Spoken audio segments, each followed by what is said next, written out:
I'm Kevin Reynolds, director, and I'm fortunate enough to be here today to talk with Ridley Scott about his little gem of a picture, The Duelist, which I first saw in 1978 when I was a kid, just starting to make films myself. And little did I realize that some 24 years later I'd be here talking with Ridley about a film that profoundly affected me and had an enormous influence on me as a young filmmaker. The Duelist is a film that I would say probably 98% of the movie-going public has never had the opportunity to see, but it's magnificent. And to be able to sit here with a master filmmaker like Ridley and discuss what went into the picture and what some of his motivations were, and talk about it from a technical standpoint and as a filmmaker is just a real pleasure for me. And I hope those of you that are interested in such things will enjoy it as well. So without further ado, here's Ridley Scott.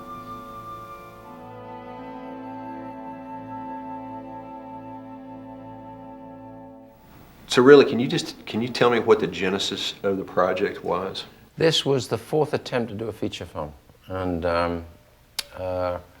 I finally met with Jerry Vaughan Hughes, and in fact Jerry had written one more thing prior to this for me called The Gunpowder Plot, and I tried with that and failed. The Guy Fawkes story? Yeah, yeah. And even though that's still sitting on the shelf, it's pretty good actually. And but I thought the turn down meant that was final, so I said let's go again. And at that moment I was looking for public domain material because I couldn't afford to pay. I was paying the screenwriter, so I couldn't afford to buy a story. So I was combing through, various 19th century writers, and Conrad had this short story, which I learned later was a sketch for a much larger book about the Napoleonic era. And that's how The Duelist came about. I sent it to Jerry. Jerry said, I love it. And the upshot was he actually wrote the script. It was necessary, I think, to establish Dubert as the hero of the picture, to involve the audience with him intimately, and to show him with a private life of any kind. In the early part of the story, he is simply soldier and duelist. In Conrad's version, he doesn't have a private life, particularly. So, sounds a bit ungallant, but Laura is produced to give him a private life. Once this is done, I wanted to use their relationship, which is a happy one initially, to show how the pressure, the anxiety of the dueling takes Dubert over and makes it impossible for him to care for her, really much to notice her. This life-centered relationship is destroyed by the whole death-centered business of the dueling. What was your budget on this? All in $900,000. $900,000. Yeah, which even at the time was, listen, it's a first movie. Yeah. And we forget, you and I forget, or maybe we don't now, actually. We're grateful for any studio who says, okay, you got the money. So I was eternally grateful that they gave me $900,000 to make me go and make the movie. Well, it's definitely all up on the screen. Yeah.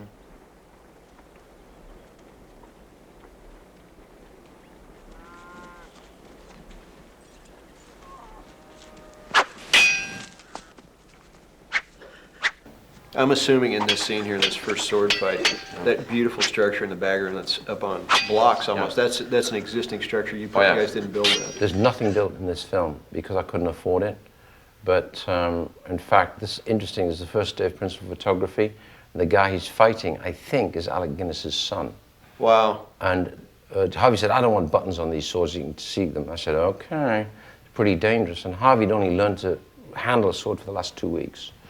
So the special effects guy came up with a great idea saying, I've got it, 2 car aerials. So these are car aerials. Really? Yeah. And brilliant. What you forget is that when he lunges, they've already slightly bent the aerial. So he actually went la and nearly ran his opponent through. That's great. And Bill Hobbs was your fight arranger. Yeah. Did you use Bill? I used Bill Hobbs on Count of Monte Cristo. Yeah. He's great. Well, the great thing about the sword organizer, the ranger, it is kind of choreography, right? Yes. And what was great about Bill is he actually understands that it's part of the drama. Yes. Right? It's 2 characters in a dialogue scene with steel. right? Well, the thing people don't realize in a fight is the difficult thing is that you have to choreograph it so that the two actors know where the next move is coming from so they don't kill each other. But at the same time, you have to make it look like you don't know that next move is coming. Exactly.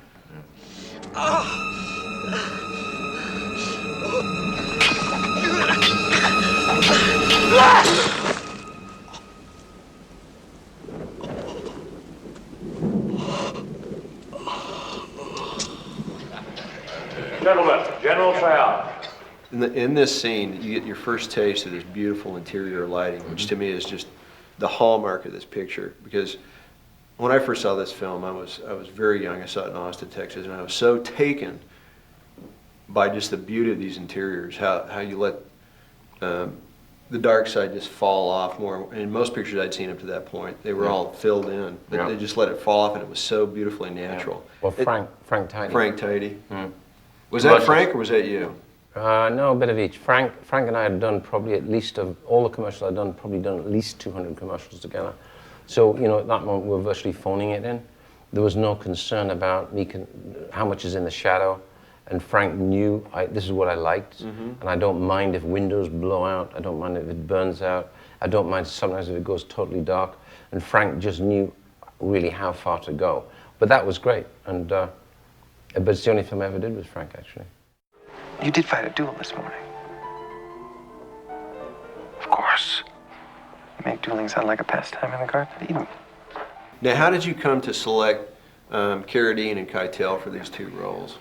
In fact, I'd cast two guys. I'd cast Oliver Reed and I'd cast Michael York, both great swordsmen. At that particular moment, I wanted the money, and the studio said, we don't want to go down that route. If you want the money, they gave me a list of 4 guys. And the 2 of the guys on the list made sense was Keitel and Carradine. So I went after these 2. I flew to Hollywood under my steam, came here for 2 weeks. I was here 2.5 months. I had to go and buy clothes because the opening shot with Keitel says, you got to be out of your mind. How do you expect me to play Hussar? Took 2.5 months of persuasion. I used to see him 4 times a week. Eventually, I got at him by talking about food, France, and cigars. He'd never been there. And that's what swung him. I think that finally did the trick. Well, it's great. I mean, his personality, he's such an intense guy. Yeah. He's so perfect for this role. Yeah. Yeah, Keith eases into this in an easier fashion. I think Keith had also done a little bit of theater. I had lunch with him once, and I actually asked him about how he came to this, and he said you convinced him that the food would be fabulous and it would be like a big vacation. That was finally the deal. Hold him, Gabriel. Are you holding on to the table? No. Richard, is he on the table? No. I got you. You see, I couldn't afford to go outside this tent because all I've got is what you see in the background. So I did it inside the tent. That's all the extras you had. That's it. But that's what's so great is, I mean, when you do it well like this, I mean, you create the illusion that there's so much more outside the frame when you've got everything you've got right there. Yeah. And you know, you could have started saying outside, I got to see the camp, I got to see the people, I got to see the kitchens, then I come inside, and you know what? All that would end up in the editing room floor. It's finally knowing what that is, isn't it? It is. Yeah. In a picture that I think is just full of stunning, ravishing images, I think this shot is probably my favorite. Yeah. This is just magnificent. What time of day was this done? This is about, you're losing the light here around 4 o'clock, so this is about 3 o'clock in the afternoon, and I've got to do the master. What happened here, on the first take, Harvey couldn't control the horse, galloped straight through the shot, and leapt from the horse, cursing and swearing and shouting at everybody in general, and meanwhile the light was dropping, and I had to get him out again, so this was successful. That's why we stop him short, so there's somebody there catching the horse, because Harvey couldn't stop the horse. Right behind the camera? Exactly. And then I thought it was so beautiful, I thought, why not let this play? So the fact that I was losing the light dictated how I'd handle the whole scene, which is really, this keyed into the idea of why don't I use the idea of paintings as it's chapters. Fabulous. Is there a grad in the top of this? Yeah, oh yeah, I was grading. And, no silks though, I used Tiffin filters, right? Which are very little diffusion. They just do something to the blacks. Yeah. Yeah. And I noticed that throughout a lot of the picture, you've got grads Yes. in the top of it. And again, it helps to just really create this atmosphere, this Yeah. wonderful coldness to the whole picture. Yeah. But you know, winter months are beautiful. I'd recce'd when it was fully green, which was absolutely ravishing. And as I got there, because it took so long to get the money, all the leaves had gone. So I'd arrive in the kitchen and say, what happened? But you know, I gradually realized it was an advantage because it was so beautiful. And because it was the opposite of what I'd wanted, which was lush beauty, it somehow makes it more austere. And therefore, I don't know, it just works better.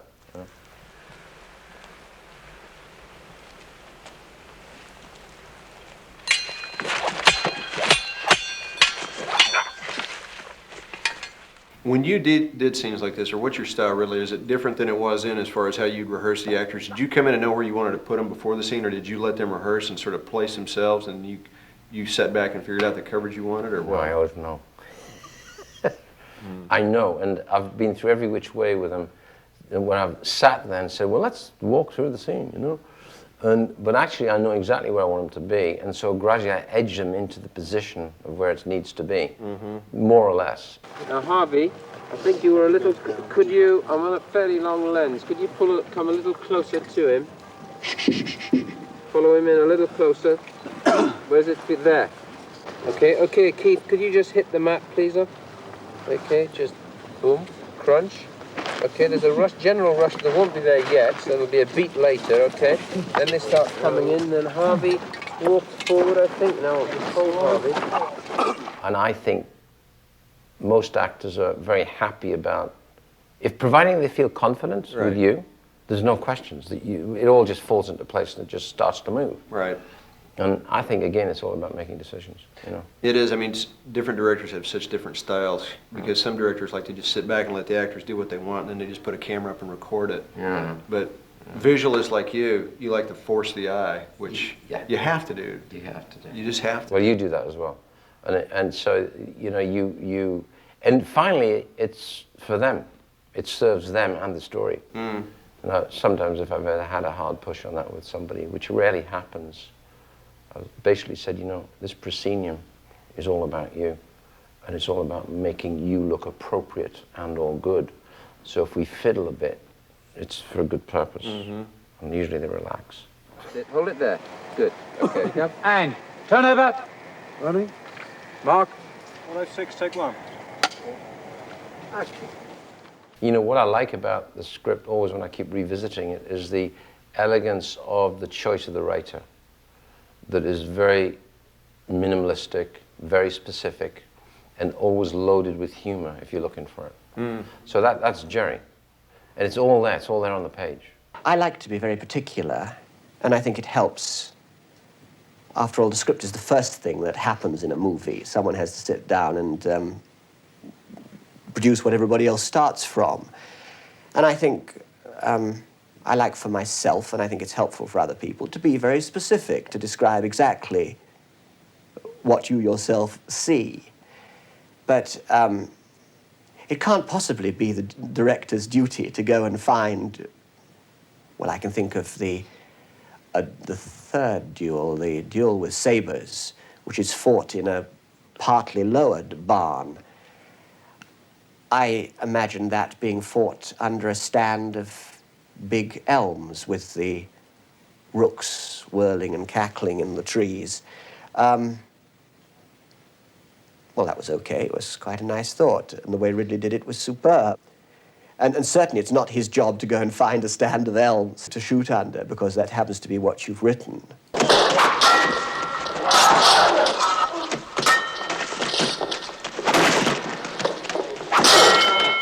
This exhaustion that these guys manifest in the scene, which makes it work so great, did they have to create that, or was that real? It was real because I did one long take. I did 2 masters in a row, so they're absolutely buggered. And then turned around and said, right, quick, you keep going. And the key was to start in the middle of it, not start with the beginning. Yeah. I decided that this is in progress.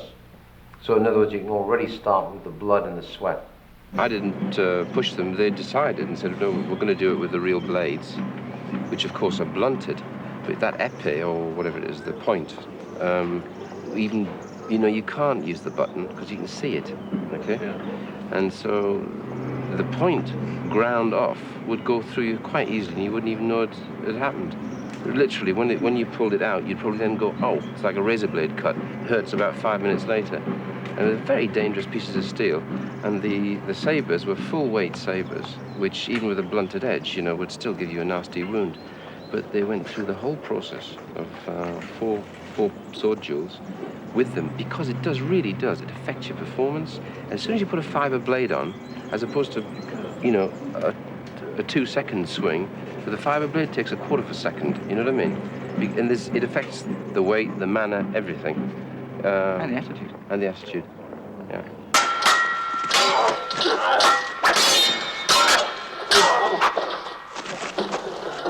Had they rehearsed this fight? Yeah, Bill Hahn? they rehearsed this outside in the field somewhere. They had 2 weeks rehearsal on swords, which is pretty good considering what they do. I mean, Keith had handled sword before, and Harvey had never handled a sword in his life. So Harvey did a really good job. Keith was like wary because he said, Jesus Christ, tell him to keep to his marks, right? And so Harvey didn't strike me as a guy who's good at keeping to his marks. Screw the marks, wimp, right? Morning. Combat should be well attended. We're coming up on maybe the most well-known fight in the film. Right. Why don't we talk about that a bit? Yeah. Oh, the cavalry charge? Yeah. In that sequence, the charging each other through the forest, I mean, the setting is so wonderful. And the mist and all. Was the mist there, or did you accentuate that with smoke? You put it all in? Yeah. I was a smoke demon. Although at that time in the morning, we got the wrong map, and of course it was the crucial day I got to get out of there. And I ended up on the south bank of the Dordogne, and it was total blocked out white mist. It was beautiful. And I suddenly heard a car horn, and we started shouting at each other in the fog, saying, "Where are you?" And he said, "Well, I can't tell where I am because I can't see." And so I lost about an hour that way before I realized the unit was on that side of the river and I was on this side. So then I had to do a 2-mile deviation to find them. And you still had to shoot the entire scene in that one day. I had to. Oh, yeah. When in that sequence, when Carradine is sitting there before the charge, and you just do this wonderful push in on him in profile, and he's starting to shake, and you intercut very quickly with subsequent action and all. Flashback. Was that the flashbacks? Was that a design on your part, or was that something you discovered in post? Editing. In editing. Because I cut it straight and then looked at it and thought, I don't think it's enough, because it's critical that we believe that Carradine may believe he may die. And therefore, all I had was to have his light flashing before him. So we just tried the little inserts. And at the time, I had a bit of an argument with various people saying, but this is not really the style of the movie. We're suddenly disturbing the audience at that moment away from what seems to be the style, and saying, well, that's the whole point. So I decided that that's what I wanted, and I left it at that. I think it works. Oh, it's fantastic. It just builds such tension from what otherwise be a very static shot, as you say, where you're just pushing in on him as he begins to shake. And actually, the first experience was, I put it together, and of course, as an inexperienced filmmaker, I wanted everything in it. And it was far too long and drawn out. And that moment was pre-score. So we looked at it without any temp, which is, I think, always dangerous. Some editors say, no, you should look at it dry, okay? I don't agree. I think you've got to look at it with whatever you need and to make it work, you know? Because otherwise you can discard a lot of material if you're looking at it dry that you may have been able to use. So I nibbled a bit. Actually, I was fairly courageous, nibbled a bit, didn't panic, said, let's get the music on. Because a couple of people were saying, my God, what are we going to do? It's so slow. And I said, get the music on, icy calm, right? And we got a temp score, and it suddenly started to take on its own momentum. It's so easy suddenly to have an accident. We had an accident on the last day of shooting, didn't we? What was that? Keith was thrown by his horse. We were doing some pickups on the cavalry duel, and the horse just, for whatever reason, decided to throw him literally into a tree. So he ended up in hospital on the last day in France. And you suddenly realize how quick, boom, like that, end of movie, you know? And we'd gone through 9 weeks with them, with Blaze, whistling past each other like that, with hardly a bruise. And suddenly on the last day, he's wiped out against a tree. I mean, you know.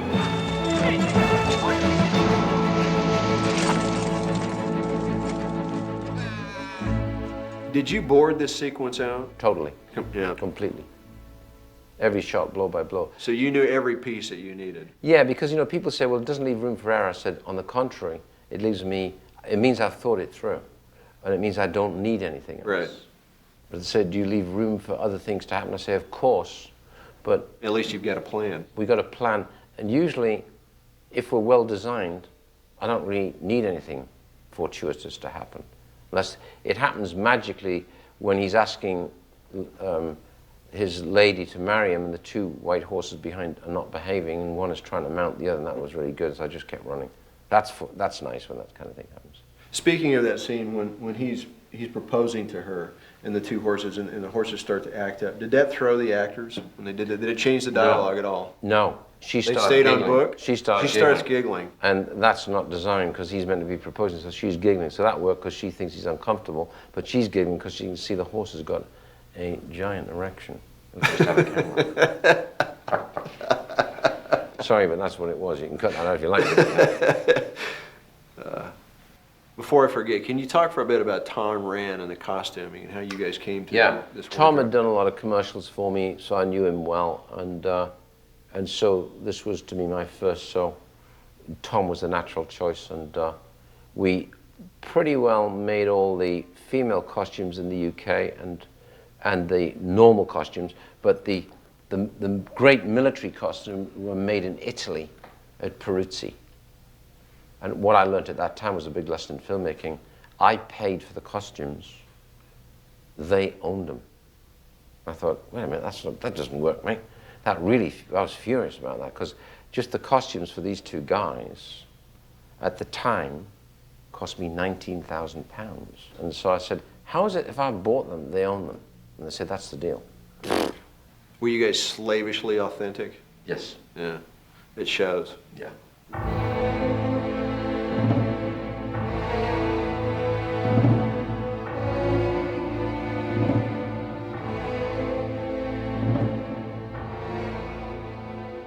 I want to talk about the final duel. Okay. That wonderful setting, the final duel, that castle. Now, where was that? That was again in the outskirts of Salah, and I'd gone down a country road one day looking because I thought it would be in a forest. And you know how you keep going down the road and down the road and the road doesn't end? And then the road ended, and right at the end of it was the ruin. So you had gone ahead of time and seen how the light was hitting, and you knew when you wanted to set up for these? I used to go and sit there. I'd sit there and cigar and just sit and watch. I figured the opportunity would occur between, 2 and 5. So I'd pace the ground, keep going round and round, and then say, okay, that there, that there, that there, and then I'd hit the storyboard and I'd put a clock on it. So this sequence was boarded as well, Totally. based on this location? Yeah. Yeah. But I used to location hunt manically, endlessly. Well, it pays off. I mean, to me, in the great films, the place is another character. Yes, exactly. And it's certainly the case, I think, in this film, for sure. John Ford knew, didn't he? John Ford Yeah. really probably shot the desert better than anyone. Yeah. And then at the end, after the final duel, when you get that great voiceover from Carradine, and then Keitel is left alone to digest it all, and that wonderful final image of the picture where he's standing up on the bluff looking out, and the sun is breaking through the clouds so magnificently. Tell us about that. Actually, I'd seen this image in all the research material in black and white of Napoleon looking across France. He was standing on the top of a rise, and he was looking across a high rise. He was looking across hills and valleys and fields. And the image of Napoleon seemed to be perfectly appropriate for the Keitel character. And it was a bad day. It had been raining, and we'd had to organize the dolly on a push-up, about 30-degree push-up, because I couldn't get up, and I wanted a track in, and I didn't want to build a flat platform, do a straight one. I couldn't get a crane up there. So David Cadwallader, who's the grip, said, I can push it, mate, because he was like that. So he arranged the thing on a shallow grade. With a moviola dolly is heavy. They carried the dolly up the hill. They put it on there, and somebody on the top said, you know what, I think the sun's going to come out. So I said, get Harvey, stand him on the edge. And then it discovered Harvey gets vertigo. So Harvey said, I'm not standing on the edge. So this argument, and I could see that the sun is going to happen. So I said, I'll move him back 3 feet from the edge. So we did, and Harvey's like, ugh, on the edge, because he's about 700 feet up.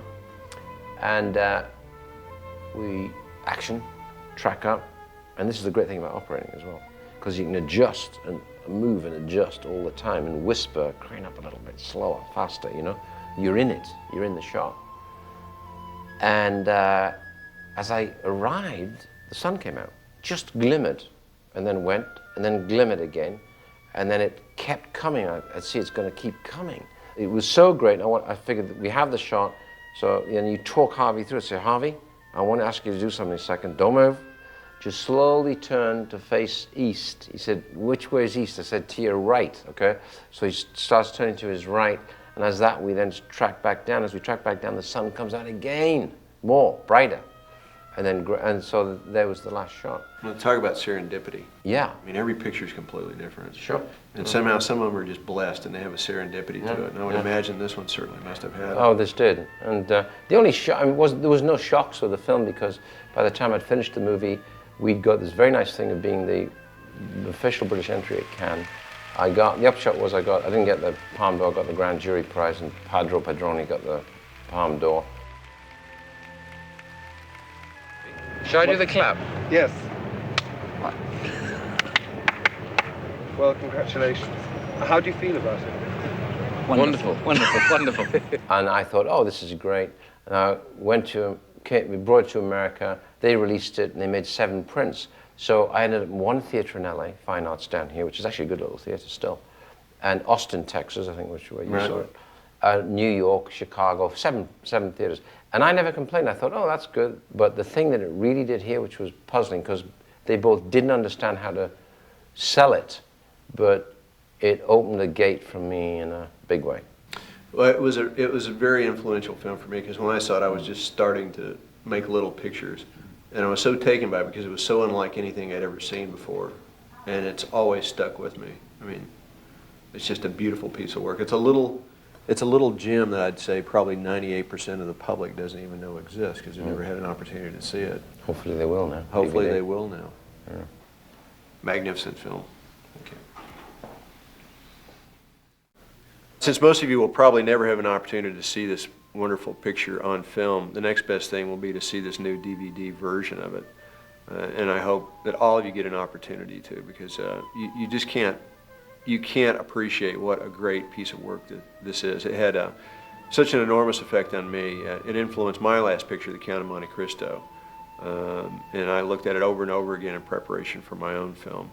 And I continue to do so, because it's such a rare piece of work. I think it's one of Ridley's best films. And there was a real serendipity to this picture, as you may have heard us talk about. That some films are blessed and some aren't, and I think this one certainly was. The gods wanted The Duellists to be what it is. And I hope you guys like it as much as I do.